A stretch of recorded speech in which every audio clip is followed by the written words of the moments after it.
A la hora de definir lo que es un país y en qué consiste, debemos hablar sobre un concepto denominado Estado Nacional, que comprende dos términos completamente diferentes pero íntimamente relacionados. Cuando hablamos de Estado, nos referimos a una nación jurídicamente organizada. Esto quiere decir que cuenta con sus propias leyes, territorio, soberanía y población. Veamos qué significan estos conceptos. El territorio es el espacio visiblemente delimitado de una región. La soberanía, el ejercicio de poder político por parte de una autoridad. Y la población es el conjunto de habitantes que se ven representados por el Estado. A su vez, vimos que el Estado integra la definición de nación, la cual refiere al conjunto de personas que comparten los mismos valores culturales, como el idioma, las comidas, costumbres y tradiciones, entre otros, a nivel global. Entonces, podemos decir que todos los estados tienen una nación, pero no todas las naciones un estado. Esto se debe a la diferencia que radica entre ambos términos. Mientras uno está formalizado por una constitución y delimitado políticamente, separando a los países entre sí, el otro abarca un alcance de valores culturales más extenso, al que se llama frontera, y esta comprende la división de culturas y valores en todo el mundo. Estas construcciones sociales se rigen por un modelo político, que es la ciencia social que estudia a los seres y su relación con el poder, económico, que es la interacción de recursos en base a un capital, y tecnológico, que es el estudio de la técnica. Vale aclarar que, como en todo Estado, existen distintos tipos de sistemas. Por un lado, se encuentra el que llamamos Estado neoliberal, que se ve limitado en la intervención de asuntos de carácter jurídico y económico, lo que permite la libre competencia entre empresas, así como el extractivismo en países centrales y periféricos, pero eso lo veremos más adelante. Por otro lado, tenemos el Estado interventor, sistema que permite la participación por parte del Estado en los sectores privados, el cual regula y controla la economía y el flujo del capital, entre otras cosas. Ambos sistemas se basan en un modelo económico capitalista, donde cada persona es responsable de sus propios recursos y se defiende la propiedad privada para los medios de producción. Este término se relaciona con la globalización, ya que ambos son construcciones recíprocas, es decir, que dependen entre sí.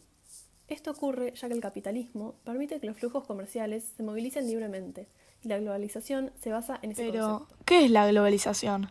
La globalización es un proceso por el cual se unen mercados, culturas y sociedades mediante los medios de comunicación, es decir, una especie de contacto entre países del mundo que necesita de la tecnología para ser posible.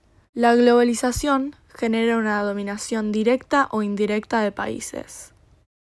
Un ejemplo de una dominación indirecta es la relación entre los países centrales y los periféricos. Para entender esta relación hay que saber qué significa cada término. Los países centrales son los países en los que se generan los mayores avances, descubrimientos y decisiones que afectan a todo el mundo. Ellos encargaron el proceso de desarrollo industrial antes que todos los demás. En cambio, los países periféricos son los países que dependen de los centrales de forma económica, política y tecnológica, y es donde se desarrollan las materias primas o los productos de escaso valor. De esta manera se generan dos teorías. La teoría de la dependencia, es decir, que los países periféricos siempre dependieron y van a depender de los países centrales.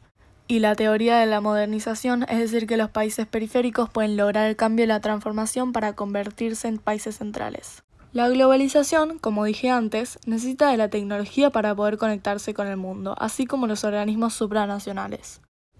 Estos son organizaciones que buscan entablar diálogo con diferentes estados en igual de condiciones. Lo que es posible gracias a la deslocalización de la industria o el offshoring, es decir, cuando las empresas multinacionales se instalan en otro país con menos costes para contener los precios o aumentar los beneficios. Así, los organismos supranacionales logran contratar mano de obra barata, reducir costes de fabricación y abrir un nuevo mercado. Un ejemplo de un organismo supranacional es el Mercosur, que busca la progresiva eliminación de aranceles aduaneros para el intercambio de productos entre los países del bloque. También estableció un arancel externo común.